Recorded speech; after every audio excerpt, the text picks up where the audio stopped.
नमस्कार साथियों, मैं राजवर्धन चौहान एक बार फिर से आप सभी का स्वागत करता हूं आपके अपने YouTube channel study base classes पर। और समय हो रहा है जीएस के कुछ क्वेश्चंस का, कुछ स्लाइड पर बात करने का।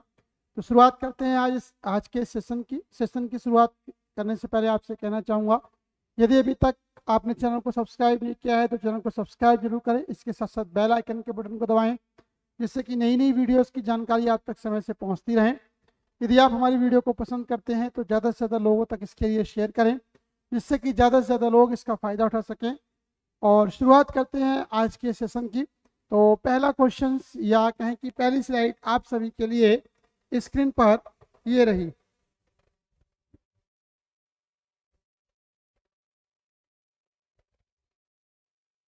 लिखा हुआ है उलान बटार में, बात हो रही है किसकी? उलान बटार में शुरू होने वाले भारत और मंगोलिया के बीच संयुक्त सैन्य अभ्यास के 15वें संस्करण का नाम क्या है? भारत और मंगोलिया के बीच एक संयुक्त सैन्य अभ्यास होने वाला है। ये भारत और मंगोलिया के बीच 15वां संयुक्त सैन्य अभ्यास होगा। तो इसका नाम क्या है? क्वेश्चन ये है। तो इसका नाम जो दिया गया है वो दिया गया है नोमैडिक एलिफेंट 2023। क्या नाम दिया गया है?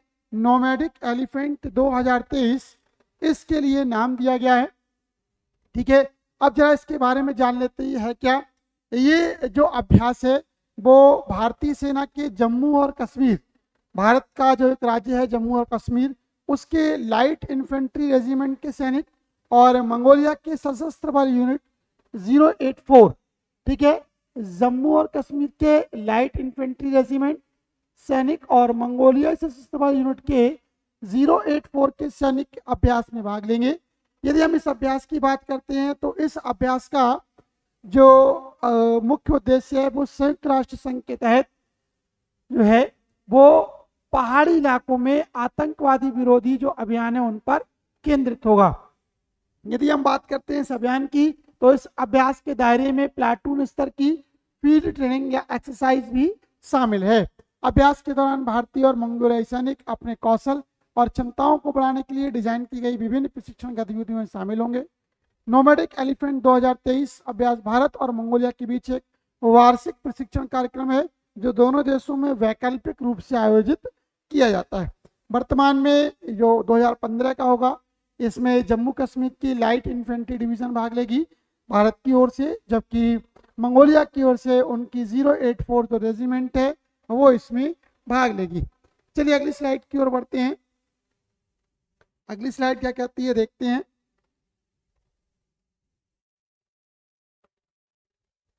लिखा हुआ है हाल ही में भारत और संयुक्त अरब अमीरात ने किन क्षेत्रों में 3 समझौता ज्ञापनों पर हस्ताक्षर किए हैं? भारत और संयुक्त अरब अमीरात के बीच 3 क्षेत्रों पर या किन क्षेत्रों पर जो है समझौता ज्ञापनों पर हस्ताक्षर हुआ है? तो भारत और संयुक्त अरब अमीरात के बीच बैंकिंग और शिक्षा, किस पर? बैंकिंग और शिक्षा पर जो है आपस में जो है 3 समझौता ज्ञापनों पर हस्ताक्षर हुए हैं। ये 3 समझौता ज्ञापन भारत की ओर से जो भारत के प्रधानमंत्री हैं श्री नरेंद्र मोदी वो, और यदि हम बात करते हैं संयुक्त अरब अमीरात की तो उनकी ओर से जो उनके जो मुख्य व्यक्ति हैं या कहें कि जो उनके कहते हैं कि एक तरीके से वहाँ के जो राजा हैं या नवाब हैं उनकी ओर से जो है इस समझौते पर हस्ताक्षर किए गए हैं। यदि हम बात करते हैं तो बैंकिंग और शिक्षा क्षेत्रों में ये जो है आपस में समझौता हुआ है। और इस आप समझौते के तहत यूपीआई जो कि भारत का एक गेटवे पेमेंट है, यानी कि भारत का एक भुगतान करने का माध्यम है, और जबकि जो संयुक्त अरब अमीरात है उसका जो है प्लेटफॉर्म है आईपीपी, यानी कि यूई के स्टैंड पेमेंट प्लेटफॉर्म और भारत के यूनिफाइड पेमेंट इंटरफेस के बीच में क्या है, अपने आप में ही समझौता हुआ है।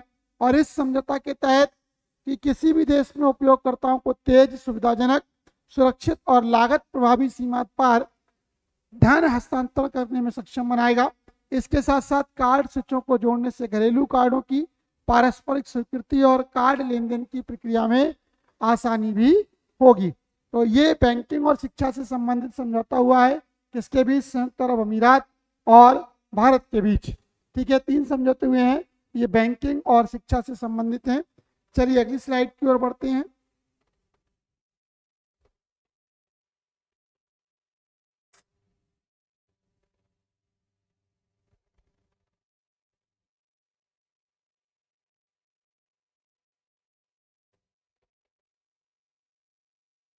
निशानेबाजी में जो अगले ओलंपिक होने वाले हैं, पेरिस के ओलंपिक होने वाले हैं, उसके लिए जो है इस समय प्रतियोगिताएं चल रही हैं। इन प्रतियोगिताओं में ISF शॉटगन विश्व कप, ठीक है, ISF शॉटगन विश्व कप,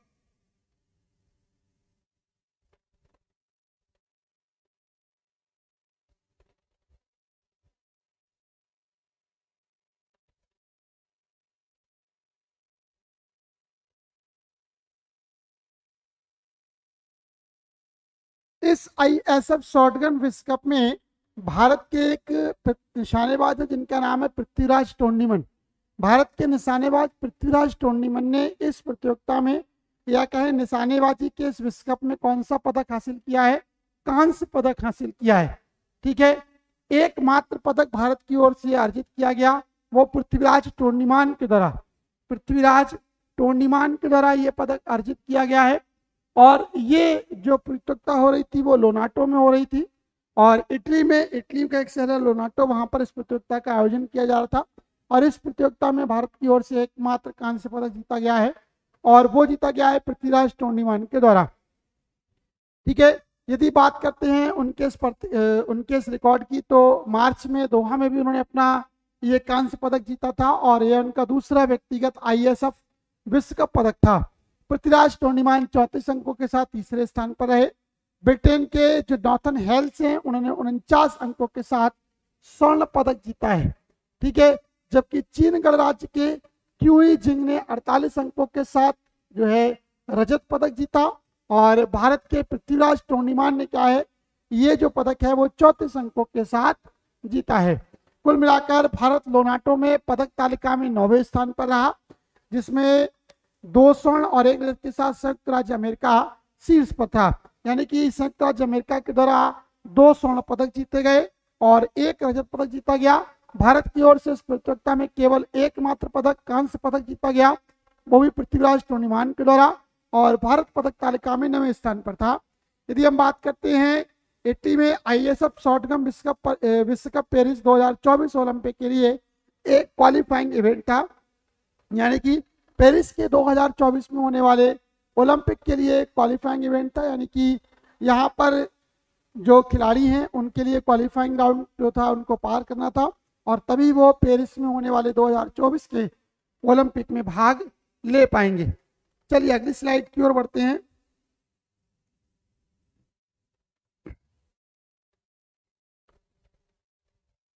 भारत एशियाई एथलेटिक्स चैंपियनशिप, अभी एशियाई एथलेटिक्स चैंपियनशिप हो रही थी। इस एशियाई एथलेटिक्स चैंपियनशिप में भारत कौन से स्थान पर रहा है? ठीक है, कौन से स्थान पर रहा है? एशियाई एथलेटिक्स चैंपियन में भारत तीसरे स्थान पर रहा। ठीक है, एशियाई एथलेटिक्स चैंपियनशिप में भारत कितने स्वर्ण पदक जीतकर तीसरे स्थान पर रहा है? तो एशियाई एथलेटिक्स चैंपियनशिप की यदि हम बात करते हैं तो इसमें भारत ने 6 स्वर्ण पदक जीते हैं। कितने? 6 स्वर्ण पदक जीते हैं और इन 6 स्वर्ण पदकों को जीतकर क्या है, भारत यहाँ पर कितने स्थान पर रहा? भारत यहाँ पर 6ठे स्थान पर रहा है। चलिए आगे बढ़ते हैं। इसी में लिखा हुआ है कि जो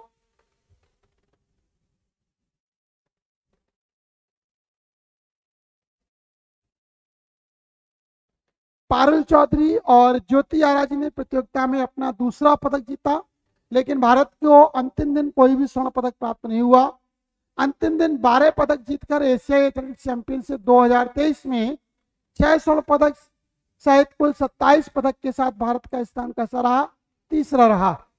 6 स्वर्ण पदकों के अलावा भारत ने हांगजो में 2021 संस्करण को कोविड-19 महामारी के कारण रद्द होने के बाद 4 साल के अंतराल के बाद आयोजित होने वाले आयोजन में 12 रजत और 9 कांस्य पदक जीते। भारत स्वर्ण पदकों के मामले में जापान 37 नंबर 1 पर रहा, के बाद चाइना 22 कुल पदक जिसमें 8 स्वर्ण, और तीसरे स्थान पर भारत के पास 6 स्वर्ण पदक, और श्रीलंका की बात यदि हम करते हैं तो 8 पदक 3 स्वर्ण 2 रजत और 3 कांस्य के साथ चौथे स्थान पर रहा है। भारत की ओर से हम बात करते हैं तो स्प्रिंटर ज्योति आराजी जो हैं उन्होंने क्या है 100 मीटर की बाधा दौड़ में जो है एक स्वर्ण पदक जोड़ा ज्योति ने शानदार स्प्रिंट के साथ महिलाओं की 200 मीटर सीजन का सर्वश्रेष्ठ समय 23.13 सेकंड का समय निकालकर रजत पदक जीता। पारुल चौधरी ने भी इस स्पर्धा में अपना दूसरा पदक जीता। महिलाओं की 5000 मीटर दौड़ में रजत पदक, 3000 मीटर स्टीपल चेन में जीते गए स्वर्ण पदक के साथ बैंकॉक के नेशनल स्टेडियम में आयोजित 5 दिवसीय प्रतियोगिता में पारुल ने 15 मिनट 52.35 सेकंड का समय लेकर रजत पदक जीता और भारत ने इस स्पर्धा में डबल पोडियम फिनिश हासिल की, जबकि अंकिता ने 16.33 सेकंड का समय लेकर कांस्य पदक जीता है।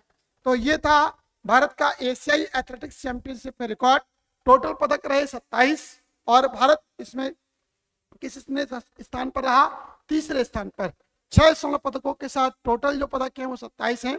जापान नंबर 1 पर रहा, टोटल पदक 37 रहे। चाइना दूसरे नंबर पर रहा, टोटल पदक 22 रहे और भारत तीसरे स्थान पर रहा। भारत के कुल पदक कितने रहे? आपके 27 रहे। ठीक है, लेकिन स्वर्ण के यदि हम बात करते हैं स्वर्ण पदकों के मामले में, क्योंकि स्वर्ण पदक भारत के पास कम आए हैं चाइना की तुलना में, इसीलिए भारत किसरे स्थान पर है? तीसरे स्थान पर है। चलिए आगे की ओर बढ़ते हैं। विंबलडन में एक बड़ा ही रोचक उलटफेर हुआ। विंबलडन में नोवाक जोकोविच, जो कि विंबलडन के महारथी माने जाते हैं या कहें विंबलडन के गत चैंपियन भी रहे, नोवाक जोकोविच को पराजित करके एक नए खिलाड़ी ने क्या है सबको चौंका दिया। और विंबलडन 2023 पुरुष एकल, जिसमें कार्लोस अल्कराज ने 4 बार के गत चैंपियन नोवाक जोकोविच को हराकर चैंपियनशिप में अपना पहला खिताब जीता है। यानी कि जो कार्लोस अल्कराज हैं ये उनका पहला विंबलडन है, जबकि इससे पहले नोवाक जोकोविच इसको 4 बार जीत चुके थे। मार्गेट वोंद्रोसोवा की यदि हम बात करते हैं तो वो महिलाओं में चैंपियन बनी है। ओपन युग में ऐसा करने वाली वह पहली गैर वरीयता प्राप्त खिलाड़ी हैं। उन्होंने फाइनल में पिछले साल की उपविजेता ओन्स जावेउर को हराया है। ठीक है, किसके लिए हराया है? ओन्स जावेउर के लिए। सही है, नाम क्या है? Marketa Vondrousova. जबकि विंबलडन पुरुषों की यदि हम बात करते हैं तो कार्लोस अल्कराज, जिन्होंने नोवाक जोकोविच को हराया है।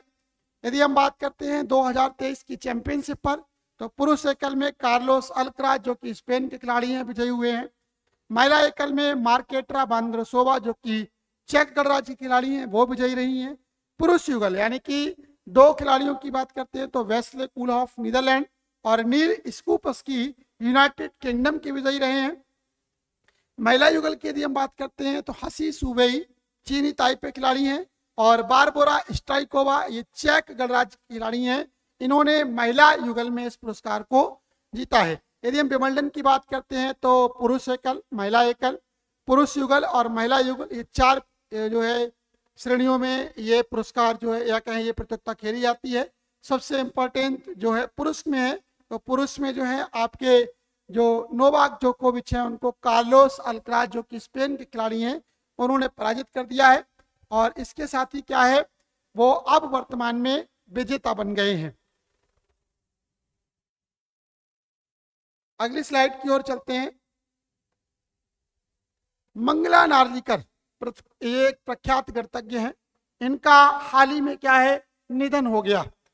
तो मंगला नार्लिकर जिनकी उम्र 80 वर्ष थी, एक महान गणितज्ञ थी और ये एक प्रसिद्ध जो थी लेखक भी थी, गणित पर बहुत सारी उन्होंने किताबें लिखी हैं।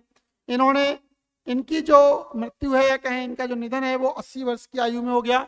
इनके बारे में जरा जानते हैं। प्रख्यात गणितज्ञ और पुणे स्थित inter university centre for astronomy and astrophysics IUCA के संस्थापक निदेशक डॉक्टर जयंत नार्लिकर की पत्नी डॉक्टर मंगला नार्लिकर का निधन हो गया। वह 80 वर्ष की थी। डॉक्टर मंगला नार्लिकर ने शुद्ध गणित में शोध किया। बॉम्बे और पुणे विश्वविद्यालय में व्याख्याता के रूप में शामिल होने से पहले उन्होंने शुरुआत में मुंबई में Tata institute of fundamental research TIFR में काम किया। उनकी रुचि के मुख्य क्षेत्र वास्तविक और जटिल विश्लेषण, विश्लेषणात्मक ज्यामिति, संख्या सिद्धांत, बीजगणित और टोपोलॉजी थे। डॉक्टर नार्लिकर ने अंग्रेजी और मराठी में कई किताबें लिखी हैं। उनकी लिखी कुछ किताबों में a cosmic adventure and easy access to basic mathematics, school के छात्रों के लिए किताब, गणित गप्पा भाग 1 और 2, गणित तक आसान पहुंच स्कूल के छात्रों के लिए किताब है। नबात हसरे तारे सह शामिल है। लेखक डॉक्टर अजीत केम्बवी और डॉक्टर जयंत नार्लिकर। खगोल विज्ञान संबंधी पुस्तक पहाले देश, भेंट लेली मनसम। ये डॉक्टर मंगला नार्लिकर की कुछ प्रमुख पुस्तकें हैं और इनका 80 वर्ष की आयु में निधन हो गया। चलिए अगली स्लाइड की ओर बढ़ते हैं। दिल्ली का IGIA इंदिरा गांधी अंतरराष्ट्रीय इंटरनेशनल हवाई अड्डा देश का पहला ऐसा हवाई अड्डा बन गया है जिस पर क्या है 4 रनवे की सुविधा उपलब्ध है। ठीक है, IGIA Indira Gandhi international airport Bharat का पहला हवाई अड्डा बना जिसके पास क्या है 4 रनवे वाले। तो क्वेश्चन है 4 रनवे वाले भारत के पहले हवाई अड्डे का नाम बताइएगा। तो 4 रनवे वाले भारत के पहले हवाई अड्डे का नाम इंदिरा गांधी अंतरराष्ट्रीय हवाई अड्डा है। इसके बारे में बात करते हैं तो जो भारत के नागरिक उड्डयन मंत्री हैं जिनका नाम है ज्योतिरादित्य सिंधिया, इन्होंने इसके चौथे रनवे का उद्घाटन किया। ये चौथा रनवे दिल्ली हवाई अड्डे को 4 रनवे वाला देश का एकमात्र हवाई अड्डा बनाता है। ये रनवे दिल्ली हवाई अड्डे की थ्रूपुट क्षमता को लगभग 1400 से 1500 हवाई यातायात गतिविधियों प्रतिदिन से बढ़ाकर लगभग 2000 हवाई यातायात गतिविधियों प्रतिदिन तक बढ़ा देता है। हवाई अड्डे के विस्तार और सुधार के साथ साथ भारत वैश्विक नागरिक उड्डयन में एक प्रमुख खिलाड़ी बनने का लक्ष्य बना रहा है। यदि हम भारतीय विमानपत्तन प्राधिकरण की बात करते हैं, इसकी स्थापना 1995 में की गई। मुख्यालय इसका कहाँ पर है? नई दिल्ली में है। अध्यक्ष कौन है? संजीव कुमार है। स्वामी इसका कौन है? नागरिक उड्डयन मंत्रालय भारत सरकार है। और नागरिक उड्डयन मंत्री इस समय कौन है? ज्योतिरादित्य सिंधिया है जो कि आपके MP से बिलोंग करते हैं। तो दिल्ली का इंदिरा गांधी इंटरनेशनल एयरपोर्ट जो है भारत का पहला 4 रनवे वाला हवाई अड्डा है। यानी कि यहाँ पर अब 4 रनवे पर यानी कि 4 विमान पट्टियों पर विमान को एक साथ उतरने और एक साथ टेक ऑफ करने या लैंड करने की जो है वो अनुमति प्राप्त हो गई है। चलिए अगली स्लाइड की ओर बढ़ते हैं। अगली स्लाइड क्या कहती है देखते हैं।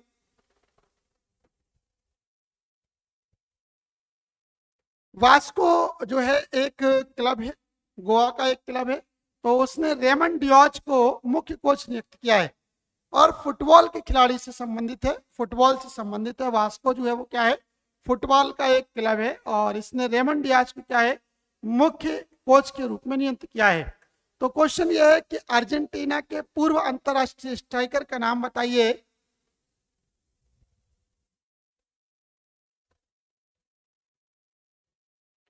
अर्जेंटीना के पूर्व अंतरराष्ट्रीय स्ट्राइकर का नाम बताइए जिन्हें वास्को डी गामा।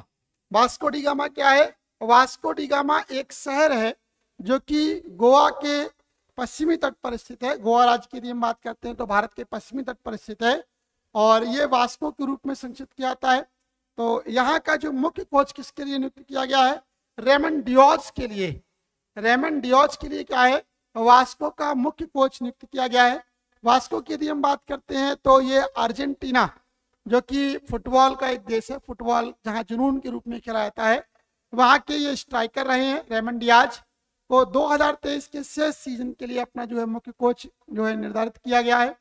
ये 63 वर्षीय खिलाड़ी मॉरिसियो बारबेरी की जगह लेंगे जिन्हें ब्राजीलियाई सीरी ए सीजन में क्लब की खराब शुरुआत के बाद जून के अंत में बर्खास्त कर दिया गया था। डियोज के साथ सहायक कोच एमिलियानो डियोज और जुआन रोमांजी भी शामिल होंगे।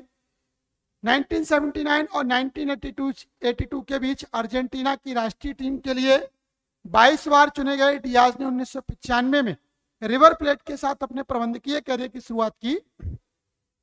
तब से उन्होंने मैक्सिको की, अमेरिका, ब्राजील की बोटाफोगो और पैराग्वे की लिबटॉर सहित अन्य टीमों में काम किया है। वास्को डी गामा, जिसे अक्सर वास्को के रूप में संक्षिप्त किया जाता है, भारत के पश्चिमी तट पर गोवा राज्य का एक शहर है। इसका नाम पुर्तगाली खोजकर्ता वास्को डी गामा के नाम पर रखा गया है। तो गोवा यानी इसकी राजधानी क्या है? पणजी है। इंपॉर्टेंट क्वेश्चन है, पूछा जाता है गोवा की राजधानी क्या है? पणजी है।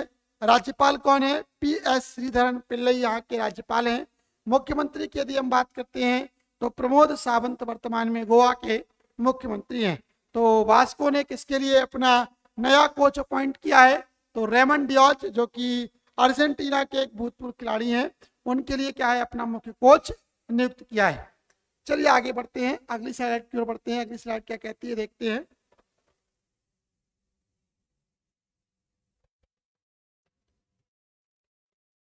पीएम पीएम मित्र पार्क का उद्घाटन किया गया है अमरावती में। तो क्वेश्चन ये है कि महाराष्ट्र के मुख्यमंत्री एकनाथ शिंदे हैं। महाराष्ट्र के मुख्यमंत्री एकनाथ शिंदे ने किस शहर में PM mega integrated textile reason and April park, PM Mitra park, PM important question है, पीएम मित्र पार्क की फुल फॉर्म क्या है? PM mega integrated textile reason and April park. ये कहां पर खोला गया है या कहां पर इसका उद्घाटन किया गया है? तो इसका उद्घाटन जो महाराष्ट्र के मुख्यमंत्री हैं एकनाथ शिंदे, उनके द्वारा कहां पर किया गया है? अमरावती में किया गया है। अमरावती में पीएम मित्र पार्क का उद्घाटन किया गया है। और पीएम मित्र पार्क जो है वो पीएम मोदी का एक 5F का दृष्टिकोण है, 5F का विजन है, farm to fibre to factory to fashion to foreign. इस दृष्टिकोण से ये प्रेरित है और इसी के तहत इसका उद्घाटन कहां पर किया गया है? अमरावती में। तो एकनाथ शिंदे ने अमरावती में इस पार्क का उद्घाटन किया। इस कार्यक्रम में पीयूष गोयल, जो कौन है? केंद्रीय कपड़ा मंत्री हैं। कौन है केंद्रीय कपड़ा मंत्री? कौन है? पीयूष गोयल, जो पहले रेल मंत्री भी रह चुके हैं। तो पीयूष गोयल और दर्शना जरदोश, जो कि कपड़ा राज्य मंत्री हैं। दर्शना जरदोश, पीयूष गोयल और दर्शना जरदोश क्या है? कपड़ा राज्य मंत्री हैं। ये दोनों लोग भी शामिल हुए। भारत सरकार का लक्ष्य कपड़ा उद्योग के लिए 7 पीएम मित्र पार्कों को स्थापित करना है। तो अगर क्वेश्चन ये पूछा जाए भारत सरकार का कितने पीएम मित्र पार्क स्थापित करने जा रही है, तो भारत सरकार 7 पीएम पार्कों की स्थापना करने जा रही है। ये उसका उद्देश्य है। 7 पीएम मित्र पार्क, यानी कि ये पीएम मित्र पार्क क्या है? PM mega integrated textile reason and April park है। और ये पीएम मोदी के 5F दृष्टिकोण से प्रेरित है। 5F दृष्टिकोण क्या है? Farm to fibre, farm to fibre to factory to fashion to foreign. ठीक है, इस प्रकार ये जो 7 पीएम मित्र पार्क की स्थापना की जाएगी। महाराष्ट्र की राजधानी की यदि हम बात करते हैं तो मुंबई महाराष्ट्र की राजधानी है। नागपुर इसकी शीतकालीन राजधानी है। राज्यपाल इसके रमेश बैस हैं। मुख्यमंत्री एकनाथ संभाजी शिंदे हैं। उप मुख्यमंत्री देवेंद्र गंगाधर राव फडणवीस और अजीत अनंत राव पवार इस समय महाराष्ट्र के उप मुख्यमंत्रियों में शामिल हैं। बहुत ही इंपॉर्टेंट क्वेश्चन है कि वर्तमान में महाराष्ट्र के मुख्यमंत्री कौन है? तो वर्तमान में महाराष्ट्र के मुख्यमंत्री एकनाथ शिंदे हैं। उप मुख्यमंत्री देवेंद्र फडणवीस हैं, जो पहले मुख्यमंत्री थे। इसके साथ साथ अजीत पवार भी क्या है? अब इस मंत्रिमंडल में शामिल हो गए हैं और वो अब क्या है? दूसरे मुख्यमंत्री हैं, सॉरी दूसरे उप मुख्यमंत्री हैं। अगली स्लाइड की ओर बढ़ते हैं। क्वेश्चन नंबर 11 की स्लाइड क्या है? हाल ही में किस देश ने औपचारिक रूप से ट्रांस पैसिफिक पार्टनरशिप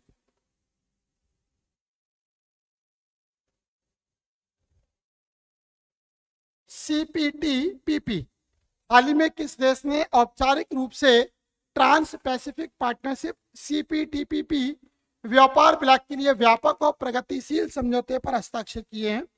तो यूनाइटेड किंगडम के द्वारा क्या है? इस समझौते पर हस्ताक्षर किए गए हैं।